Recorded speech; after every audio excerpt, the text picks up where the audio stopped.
Order! Order! You are an incorrigible delinquent at times. Behave yourself, man!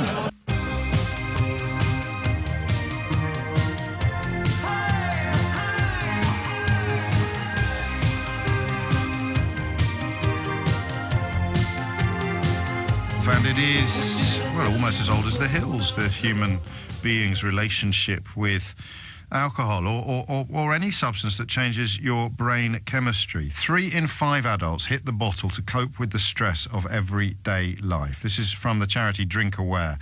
Talks of a worrying number of people who drink at the end of the day to ease their problems. I'm in a strange position. I don't want to over-egg the pudding on this one. I've always been very much of the... no one can ever remember certainly which member of the Rat Pack it was. But when it comes to booze, I've always been genuinely sympathetic to that old line about imagine waking up every morning knowing that's the best you're going to feel all day. Because there is a kind of, I don't know, a kick, isn't there, in your first consumption that puts a bit of a smile on your face. It can put a bit of a spring in your step. Newspaper journalism, which is where I didn't begin my career. I began my career in shops, but I was lucky enough to end up in newspaper journalism after John Major purchased a white suit from us. And the Daily Express were kind enough to pay for the story. But when I got into newspaper journalism, booze was pretty much endemic. Only in the little bits left of newspaper journalism, like show business and sport, where you still go out and meet people, gossip columns, where I began. The rest of it, going back to my dad's day, my dad did almost all of his journalistic business over a pint. My first ever drink of alcohol in a pub was bought for me by the then head of the West Midlands Serious Crime Squad. I was only 3 years under the limit when he bought me a half a pint of cider in a pub in Birmingham that's no longer there. But Dad would have dealt with the... So Dad was amazing. Looking back, he would have, during the coal miners' strike, we'd take calls from the head of the coal board, I think he was called Robert McGregor, and we'd take calls from Arthur Scargill, which I was supremely unimpressed by as a kid, because my Uncle Martin was a sports reporter, and when you answered the phone in his house in Stockport, you'd get calls from Kenny Dalglish or Alan Hansen or someone like that. Back in my house, because Dad was mostly an industrial correspondent, you'd be getting calls from Red Robbo down at British Leyland, Arthur Scargill, or, and this is, I think, where journalism has changed since my dad's day, you'd get a story... He would be trusted by both sides. Someone like Tim Shipman fits into this category, the political editor of the Sunday Times, who manages not to fall out with anybody. It's an astonishing gift, but one that many, many journalists used to have. Now, journalists are just as tribal and are just as likely to have picked a side as the politicians themselves. So when I started in journalism, I thought that alcohol would be a big part of the job, and because of the kind of journalism I did, it was. Culminating in, and in your 20s, you don't really think there's anything wrong with living like this, although in retrospect, it's far from ideal. Culminating in most mornings, most 11 o'clocks, most opening times, me and a couple of my cronies would be at the bar for what I think we might even have referred to at one point as breakfast. So you'd have a Bloody Mary and a pint of Stella at about 11 o'clock in the morning, just to sort of tide you over until lunchtime. And that was relatively normal. And I was one of those slightly foolish individuals who thought there was a glamour attached to it. Fast forward 20 years, and I guess I turned into one of those people who didn't think he could get through a week without a drink. And if you can't get through a week without a drink, what's the point of trying to get through a day? Mrs. O'Brien obviously keeps quite a close eye on such matters and has expressed concern. The health impact, as I understand it, is best understood as giving your body a day or two off every week. So if you can just confine your alcohol consumption to 3 or 4 days rather than the full 7, then a lot of the damage that you may be doing to yourself will be mitigated, will be limited. But if 47% of us are saying that we have a drink to cheer ourselves up, 38% to forget their problems, I begin to get a little bit worried. This is a YouGov survey of 6,000 people. And part of me wonders how much you would need to drink to forget your problems. The other part of me wonders how much damage we're doing to our serotonin levels. Serotonin is the brain chemical that helps to regulate your mood. And regular drinking has been shown to limit your serotonin levels. So I'm struggling with this because I don't know what question to ask you. Part of me wonders, and this is the irresponsible part of me, part of me wonders what other reason there is to have a drink if it's not to make yourself feel better or forget your problems. I suppose you could, if you were a massive purist, talk solely about bouquets and flavours. But the other part of me, the responsible, the newly discovered responsible part of me, wants to explore with your help, and you've given me a bit of an inflated expectation of my callers over the course of the last 2 hours. I always do this when we have absolute blinding calls. I always then double down and set the bar even higher rather than possibly giving everyone an hour off and asking a really easy question. The relationship between alcohol and your general moods is what I'm interested in, because I tweeted half-jokingly on about January the 4th, how long do you have to be dry before you start to feel fantastic? The consensus was you don't, and that came as something as a surprise to me. I thought a week, 2 weeks after you've given your liver a good old clean, I thought that would be the point at which I was sort of bouncing out of bed every morning and almost jogging to work. That's never going to happen. There is a change, though. And what I would describe it as is that low level of anxiety that many of us have almost all the time. That little sense that there's something you've forgotten to do, or there's something that you're worried about, or, I mean, you could almost probably find something to worry about to fill the available space that I'm going to cautiously suggest alcohol creates. So I'm the guinea pig here, all right? I'm the lab rat. I am beginning to wonder whether daily consumption of alcohol, for the reasons unveiled in this research, to make yourself feel happier, to deal with the pressures of daily life, to cheer yourself up, to forget your problems. This isn't going to sound very original or particularly groundbreaking to most of you, but I suspect to a lot of you it will. The drink makes it worse. So although you get that couple of hours of exuberance, when you wake up at 4 o'clock in the morning, not because you went to bed stocious, but just because alcohol messes up your body clock in that way, and you start doing that little emotional audit of your life that most of us do in the small hours if we find ourselves unexpectedly awake. What's good, what's bad, what am I worried about? I'm beginning, after just a fortnight, and then not a relapse this weekend, a pre-agreed holiday to mark my birthday from dry January, I'm beginning to wonder whether actually, when we have a drink every day to give us a couple of hours of what I'd call accelerated leisure time, we're making everything worse.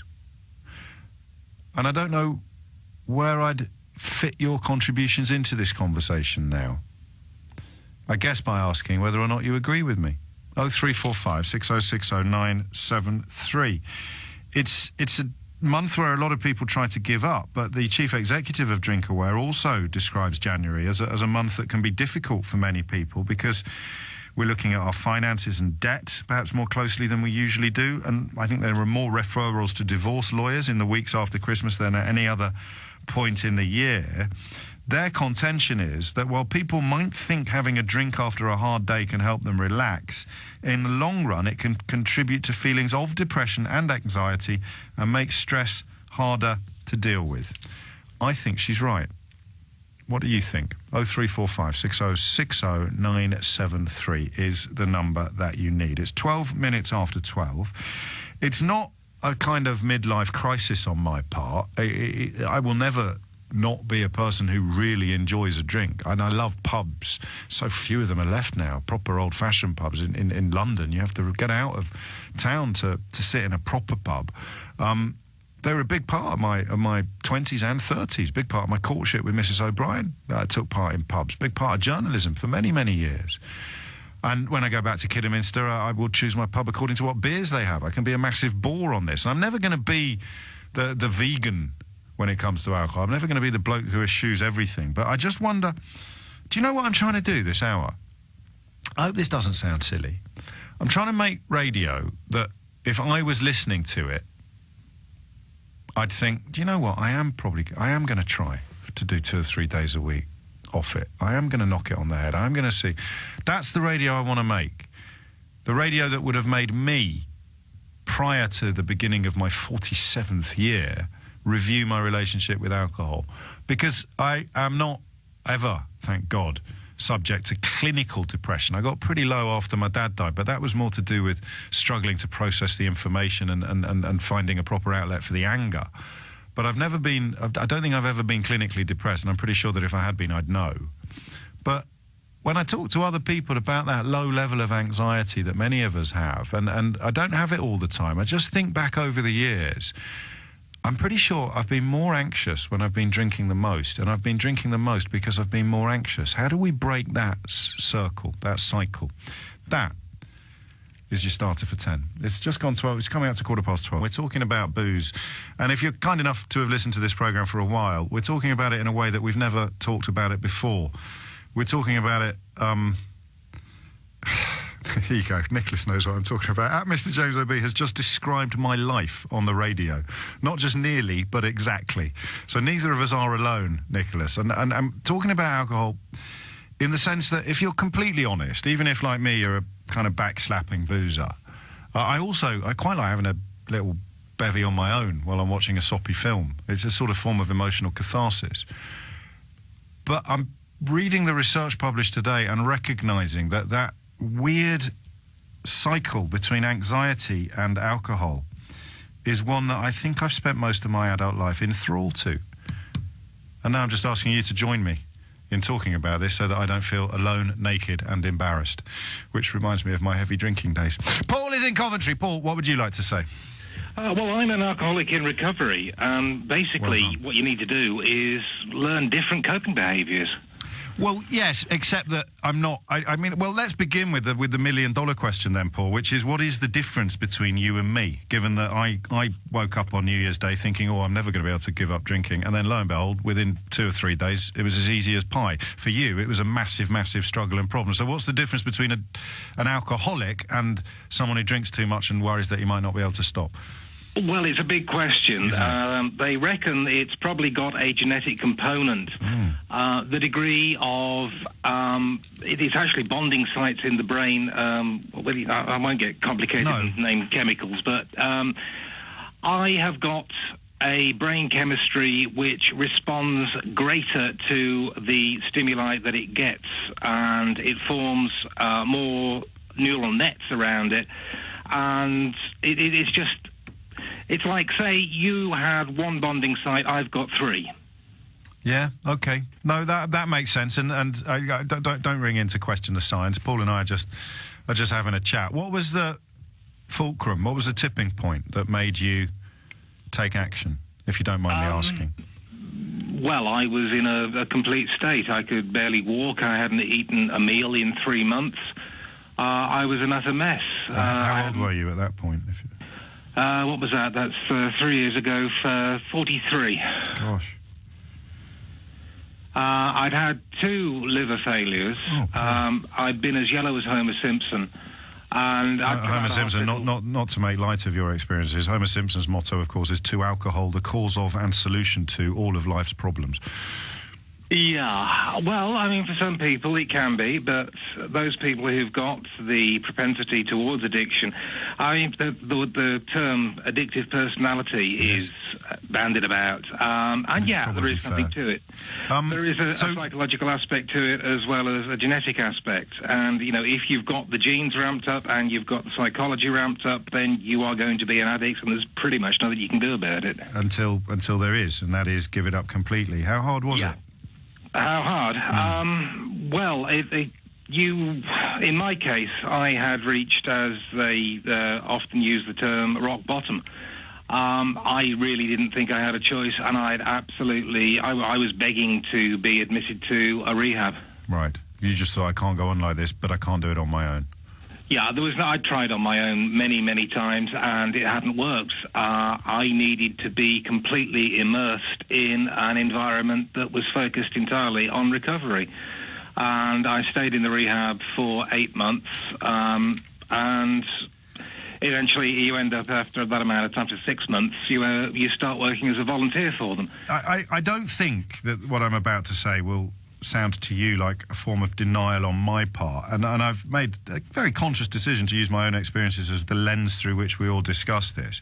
But when you heard me introduce this subject 20 minutes ago, you weren't listening to somebody describing what you've been through. I'm trying to distinguish between recovering alcoholics and people who don't realise how easy it would be to change their habits. And people who don't realise how easy it would be, I suspect, are the polar opposite of recovering alcoholics. Yeah, well, it's... there are or not. I mean, you're forgive me, you're the expert. Well, I wouldn't say an expert. I've just had... you know what I mean. A friend of mine said an expert is somebody who's had experience. Yes. So, yes. In that regard, I guess I am.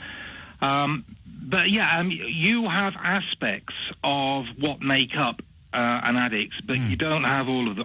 The way I always phrase it is, if you imagine an old-fashioned mixer desk. Yes. And, you've got to have a certain amount of output from that mixer desk before you're an addict. And you can have the levers turned up a little bit on each of the slots, and you can have a varying number of slots. It doesn't necessarily be the same for each person. But it's only when the output is above a certain level that you are an addict. And, you can have that, I have a drink because it relaxes me, it helps me get off to sleep in the evening, and none of the rest of them, none of the dependency ones, and you don't become an addict. And that is a crucial distinction. I'm glad that you're doing so well, and long may it continue. I'm never entirely sure on what the etiquette is, but I think well done is a fairly uncontroversial thing to say, isn't it? I don't think anyone argues with that one.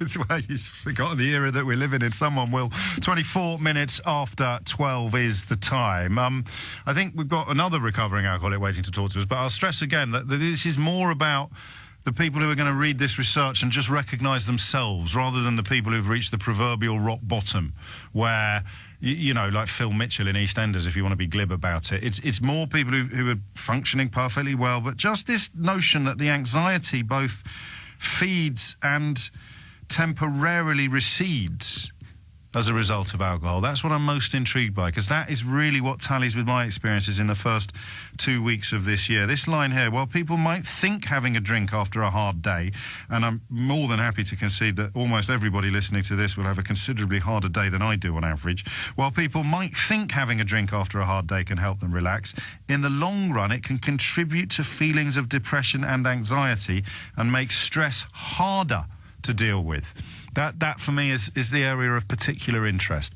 Another Paul in Oxford. Paul, what would you like to say? Hi, James. Great show, by the way. You're very kind.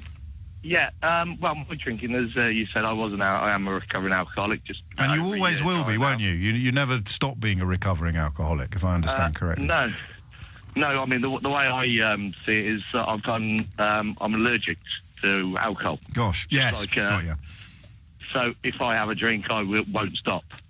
But what I was going to say is I started drinking like everybody else, drink here, drink there. I was around pubs growing up in my 20s and 30s, and it just got worse and worse. Yes. And got to the stage where I needed a drink to go to sleep.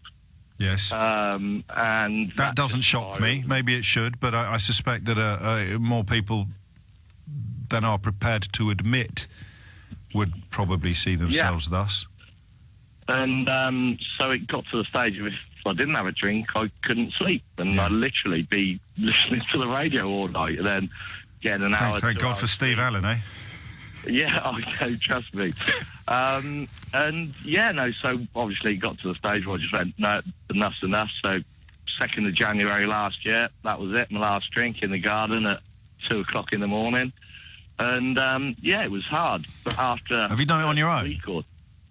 Yeah. Why do you call yourself a recovering alcoholic then? Because you know that if you had one more drink, then straight away you'd be back to the rhythms you were in before. I'd stop for a month here, a month there, and I was always of the opinion that I can do it. Once I've got over the big problems, I could have a drink on holiday, on the plane. Why have you concluded that you can't? Because every time I've tried it before, I've one beer, 2 beers, and then I'm straight back on the hard stuff. Yeah. Literally that night. So I've got it in my head that that's it. I know why we're doing this. We're doing this because I thought when I knocked it on the head that I was going to turn into George Clooney, crossed with, I don't know, someone amazing. But I haven't. And I felt a little bit cheated. But what you're doing and what everyone else is going to do between now and 1 o'clock is tell us how it has improved your life without it necessarily involving a magic wand. So what's better now, Paul? Why is it better being you than it was 2 years ago? I'm 3 stone lighter. That's a good start. And, I mean, I wasn't massively overweight, but I had a beer belly, and I just do things now with the family a lot more. You know, I do get up in the mornings with a spring in my step. How long did that take? A couple of months. Oh, all right. I'll hang in there. To be honest with you. Yeah. It like I say, for the first couple of months, it was, you know, I very often woke up thinking I had a hangover. Yeah. And thinking this shouldn't happen. But yeah, and you know, now I just love it. I love everything about my life. I don't think that you are a this is very thin ice, but I don't think you are a recovering alcoholic. You and the other Paul sound very different from me to each other.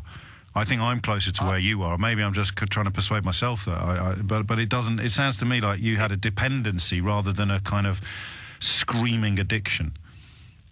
Maybe. I mean, like I say, I was on, you know, a bottle of vodka a day. All right, I'll take that back. All right, as you were, Paul, as you were.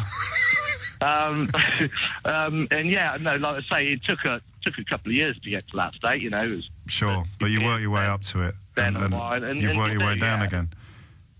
And like I say, every day gets better. And oh, mate, I'm so glad you were both of you, both Pauls actually, albeit that they are very different, have provided really useful insights and told very, very different stories. 29 minutes after 12 is the time. This is it. This is Nicholas. I drank most days to relax for about 15 years. Drinking raised my anxiety. Talk about a catch-22. I never drank to excess just to relax. I was scared to even try a night off. I've now done 2 weeks of dry January, and I realise I can function without it. And that is, I suspect you might have higher levels of anxiety than me, but that is, as I said, as Nick said, you've just described my life on the radio. That is what I'm talking about. I think addiction is a really hard thing to quantify. Some people argue about whether or not it even exists. Johan Hari, who was here on Friday talking about his new book, looking at depression and antidepressants, his last book was an astonishing account of drugs and addiction, but some commentators, Peter Hitchens I think most notably, rejects the idea that you can even be addicted to chemicals, possibly for the reasons that I'm using to suggest that the last Paul wasn't an alcoholic until he coughed the fact that he was onto a whole bottle of vodka a day before he took himself in hand and sorted it out. It's really interesting, this, and it's one of those hours that has lent itself to a broad overview, if you will, a little bit of a kind of a shared groping around in the dark rather than me having to hit you over the head with a really simple question every 10 minutes. We're just exploring the issue together. 12:36 is the time, and Christian is in Tottenham. Christian, what made you pick up the phone, mate? Hi, James. Lovely to talk to you. Love what you do. Thank you. Are you drunk? It's really interesting that this is a really positive conversation. Yes, I hope so. That's it. That's what I'm trying to do. Yeah, because I don't think I had a drinking problem as such, but I could feel that the more stressed I got at work, the more it could have become one. Do you know what I mean? Yeah, I do. I know exactly what you mean. And it would always be, come home, bottle of wine, or you know, a beer, or it would be a drink every night.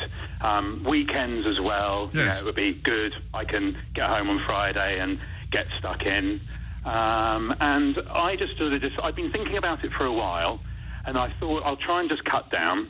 And then, you know, your day that you're going to not drink, something happens, and you're like, I'm going to the pub after work. Yeah. And then you miss that out. And so I just thought, after a while, do you know what? I'd really like to just knock it all on the head and see what it's like.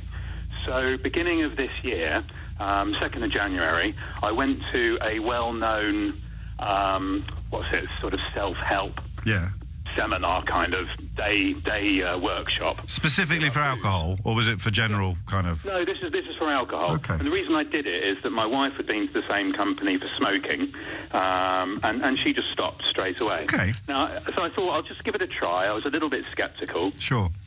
But I went, and I tell you, this last it was the 2nd of January. So up until now, the results have been absolutely astounding. I've been really amazed in the change in myself, how I've been feeling. The problem with drinking on a regular basis is the withdrawal after you've drunk, the couple of days afterwards. It stays in your system for a couple of days, and then if you have another drink, it just brings you back up it makes you feel better, yes. but you're not actually getting any better. You're kind of operating on 80% rather than 100%. Yes.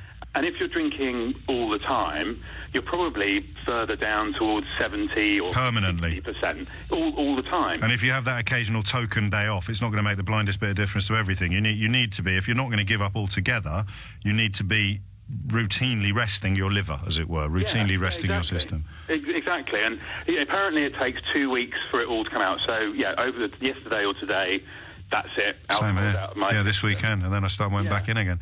But it was my birthday, and I am having a midlife crisis.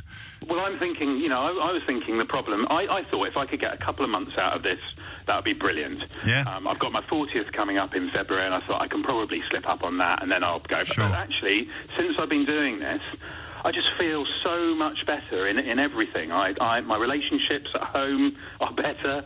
The time that I spend playing with my daughter is much better. Your daughter's younger than mine. I was about to say the time I've spent playing with my PlayStation.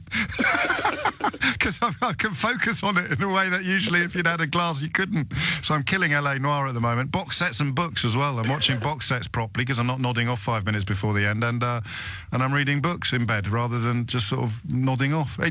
So you sound as if you're never gonna you're teetotal for life, but no. Well, I don't know about that. I mean, at the doesn't moment, matter, does I it? would probably think that I will be. I don't see. I was also worried about how it would be to my friends and other people. Would I be that sort of weirdo that doesn't drink? Also helps that I've bought some very, very cool replacement spirits. Yeah, what have you bought, really? So you get that little, but that physical tingle. Well, yeah, you still get the nice ritual of making a drink. It tastes nice. I mean, one of the What do you mean replay? What do you buy? I've never heard of alcohol-free spirits before. Yeah, they're amazing. Can I say the name? Of course you can. Seedlip? What? I was hoping you'd say something I could understand. Let me just... I'll tell you what, they're here Go in on. the drinks cabinet. Seedlip, Seedlip. And is alcohol-free gin or vodka? Distilled alcohol-free spirit. Oh, I've heard of this stuff. This is all the rage in Hoxton, mate. You're ahead of the car. I didn't know Tottenham had gone hipster. Hey, of course it has. South Tottenham, eh? And that works. So you still... Because a lot of it is ritual and habit. So I got a mate who's trying to give up smoking cigarettes, but he's realised he's going to have to try to give up booze for a year as well, because every time he pours himself a drink, he reaches for his fags. So it's the same with you. You like the ritual of mixing and the little tingle in your tongue, but you can do that without actually consuming alcohol. Well, think about the things that are actually nice about alcohol. Going to the pub and seeing your mates and chatting and having a good discussion. All you're doing is taking the booze out. The rest of it is still the same. All the other things that make it enjoyable are still there. And actually, the drinking just numbs that experience. And actually, you don't have such a good recall of it. If you're really drinking... No, neither do you ever laugh so much that a little bit of wee comes out when you're sober. Well, look, I think, actually, surprisingly, I have had no... Lots of wee come out while laughing since giving up. Oh, no, fair enough, mate. It's a national radio. It's all about sharing. I'm very impressed.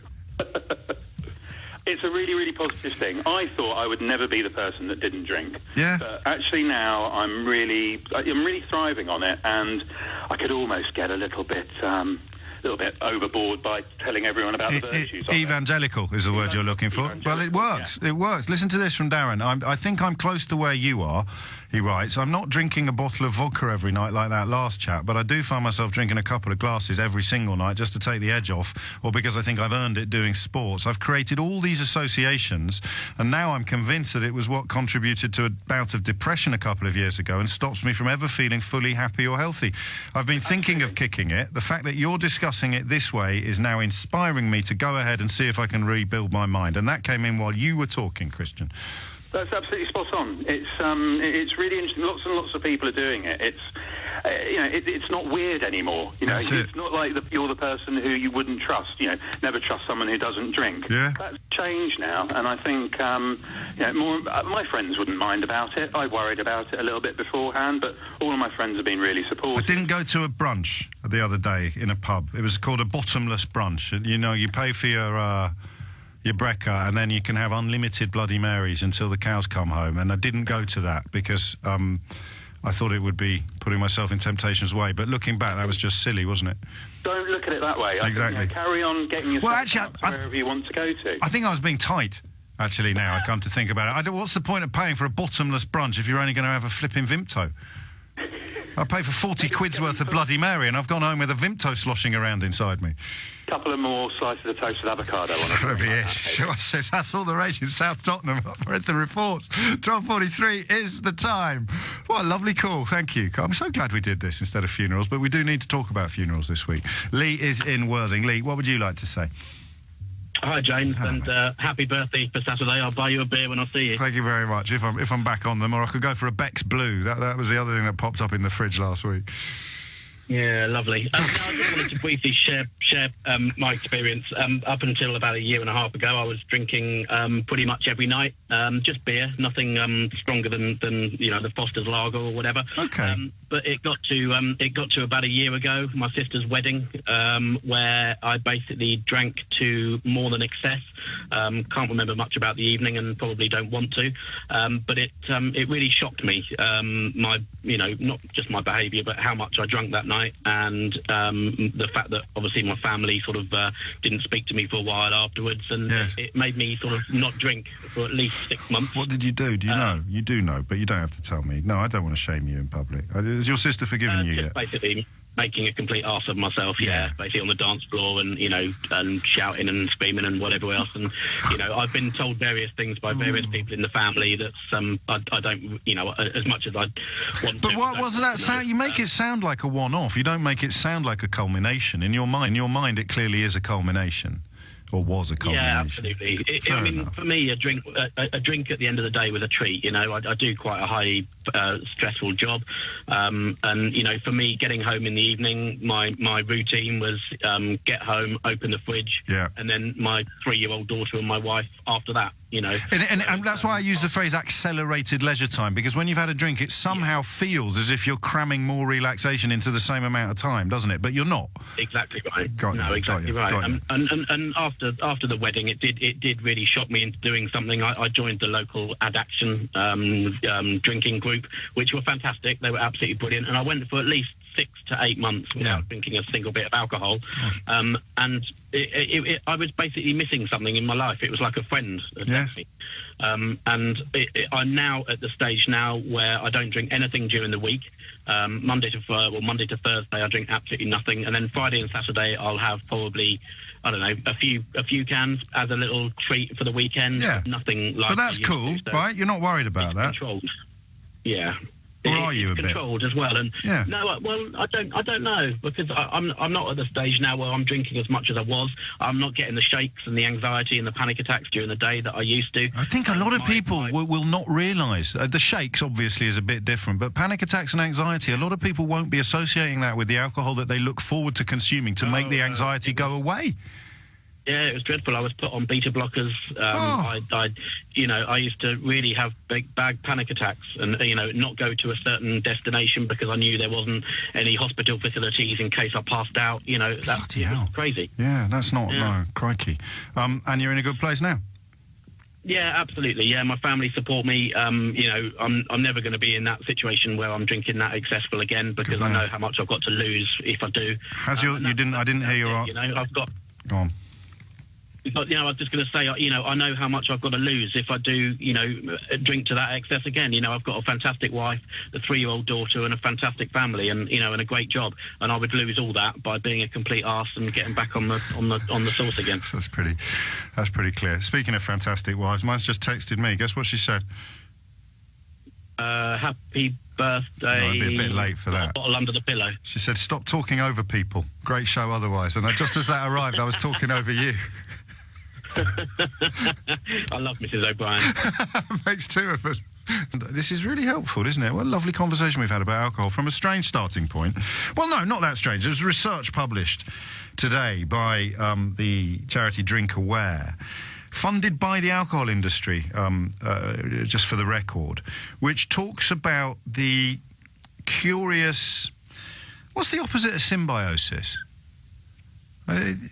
It's not parasitic behaviour. It's a curiously cyclical relationship between anxiety and alcohol, which I really recognised as someone who has been slightly surprised and very delighted to discover that knocking the booze on the head was nowhere near as hard as I've spent most of my adult life thinking it would be, which I think means that I may suffer from dependency or addictive traits, but I'm not what you would describe as a out-and-out alcoholic by any stretch of the imagination. And there's been times over the last few years when I've wondered whether I might be. But this line here has resonated with so many people today. People might think having a drink after a hard day can help them relax. In the long run, it can contribute to feelings of depression and anxiety and make stress harder to deal with. So while I think that the massive majority of people listening to this programme who also drink alcohol have got it all under control and everything's fine, they talk about 3 in 5 of us drinking to cope with stress of everyday life while acknowledging that it can actually make things worse.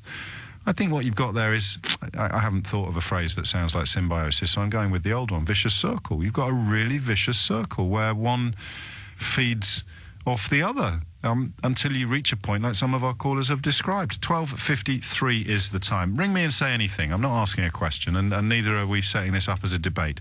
James is... We haven't had any female voices on this one, have we? I don't know whether that's relevant or not. But James is in Barnstaple. James, what would you like to say? Yeah, hello, James. Nice to listen to all the stuff going on the radio this morning.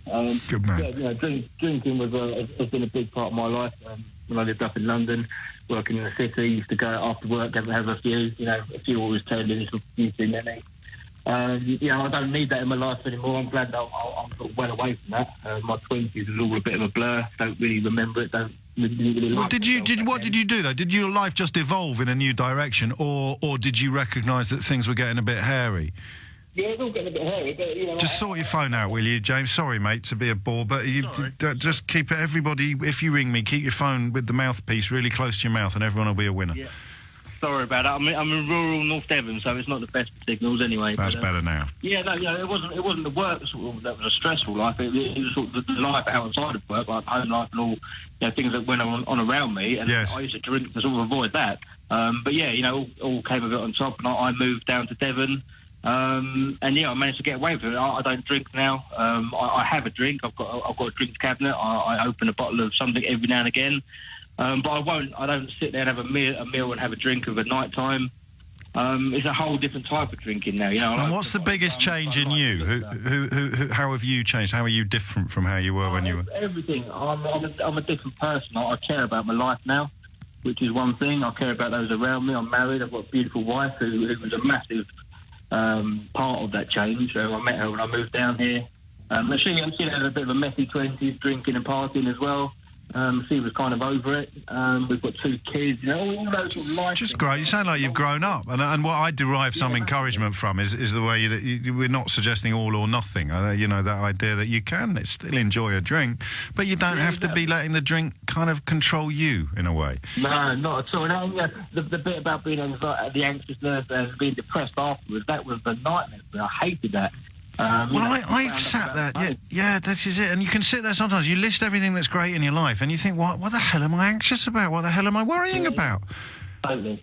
And there you go. Now you know that it'll be some chemical explanation in your brain that is exacerbated by the regular consumption of alcohol. I hope this isn't all sounding po-faced or holier than thou. That's why I'm glad James recognised the fact that he still opens a bottle when he feels like it, but he's not going to be hitting 5:30 thinking, can I have one now, or do I have to wait until 6 or 7 or whatever the self-imposed regulation may be. Daniel is in Mill Hill. Daniel, what would you like to say? My take on it is that the people that want to cut down on drinking are the ones that have identified that they need the help. Yes. The difficulty is finding a balance. I'm lucky enough to have worked in and around the wine trade for over 15 years, and the wine trade is famous for being able to drink every day. Yes, of course. And the vast majority of the people I associate with drink and cope is the way I would explain it, including myself. Yes. But once you find yourself on a slippery slope or experiencing life out of control, that's when you should do something about it. The paranoia and the depression, whether it's only during the hangover or day to day as your life begins to unravel, is where you need to get some help. But most of us recognise that anxiety and paranoia come with a hangover. Yes. The idea is that if you can cope and you're okay, it passes by the afternoon. I always feel people should warn younger people of this, because when they get a hangover, they don't get the actual existential dread that accompanies a hangover once you've passed your 30th and even more so your 40th birthday. Usually you just think, oh, God, I feel rotten when you're young. As you get a little bit older, you think, oh, my God, what's the point of humanity, and are we really alive? Indeed. I mean, you and I are of similar age, and I have 2 children, and it's only in the last few years that I've, during my hangover, have to sort of ignore what my brain is telling me, because I sort of know this afternoon or tomorrow morning I'm not going to feel... It will soon pass. I think does that come from Macbeth or something like that? Shakespeare's normally got this stuff covered. It will soon pass. Yeah. Daniel, that's a lovely call. And so you recognise everything that we've described today, but obviously for professional and personal reasons, the last caller was encouraging, because no one is suggesting everyone has to knock everything on their head forever. It's about... Abstinence is very, very difficult. I mean, it's not the same as dieting to lose weight, but most dietitians will tell you can't just have an extreme diet. No. It's a lifestyle change. And incremental rather than exponential. So if I were writing a self-help book, which I'm not yet, it would be, if alcohol is the answer, then you're asking the wrong question. Alcohol is lots and lots of things, but it can't be the answer to stress or depression or anxiety or any of the above. You can stick that on a T-shirt if you want. Not you, Daniel. I'm thinking mostly of Scott over in Uxbridge. It's coming up to 12:59. I think we'll leave it there. I enjoyed that enormously. I'm slightly annoyed my wife was listening. I might have handled the introduction and the confessional hour of this hour differently if I'd known. I thought she was working today. It's outrageous. If I'd known she was tuned in, I might not have been quite so honest and open. But then again, if I hadn't been quite so honest and open, you might not have been quite so honest and open with me. So thank you. I'm off to the pub. No, I'm joking. I'm joking. Sheila Fogarty's here. I got the fright of my life when I walked in just now. That man sitting in the corner, is he real? It's my friend Gareth. He is, oh, you are real, yeah. I just wonder whether I've been drinking too much over the weekend. Just parked him in the corner. Paranoid, some. Coming to meet me for lunch. There's a man in the corner of the room. Anyway, thank you very much, James. Look forward to that self-help book one day.